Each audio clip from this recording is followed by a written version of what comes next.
बिस्मिल्लाहिर्रहमानिर्रहीम। अस्सलामुअलैकुम। आप देख रहे हैं यूट्यूब चैनल आम सी बातें। तो बिलाखिर अफ़गानिस्तान की सरजमीन गैर मुल्की फ़ौजियों से पाक हो गई है। इसीलिए कल रात तालिबान ने जश्न भी मनाया और अपनी आज़ादी और जीत का भी बाकायदा ऐलान किया। मगर यहाँ पर अहम बात यह है कि वो अमेरिका जो तालिबान को ख़त्म करने के लिए अफ़गानिस्तान गया था, उन्हीं के हाथों बुरी तरह शिकस्त खाई।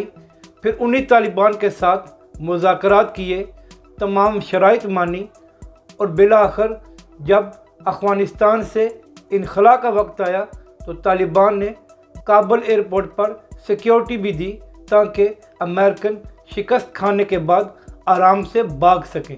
और जिस तरह अमेरिका ने रात की तारीकी में अफ़गानिस्तान में हमला किया था, इसी तरह रात की तारीकी में ही उनका आखिरी फ़ौजी भी अफ़गानिस्तान से भागा है। तो हम कह सकते हैं कि वो रात के अंधेरे में अपनी शिकस्त के बाद अफ़गानिस्तान से निकले हैं।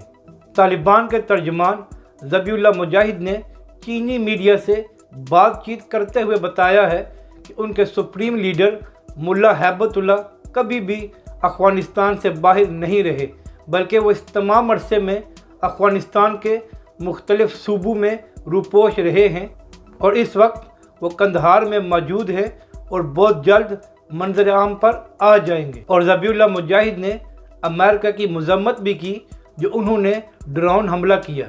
ज़बीहुल्लाह मुजाहिद का कहना था कि अगर अमेरिका के पास कोई इन्फॉर्मेशन थी तो हमसे शेयर करते। किसी दूसरे मुल्क पर इस तरह हमला करना गैर कानूनी है।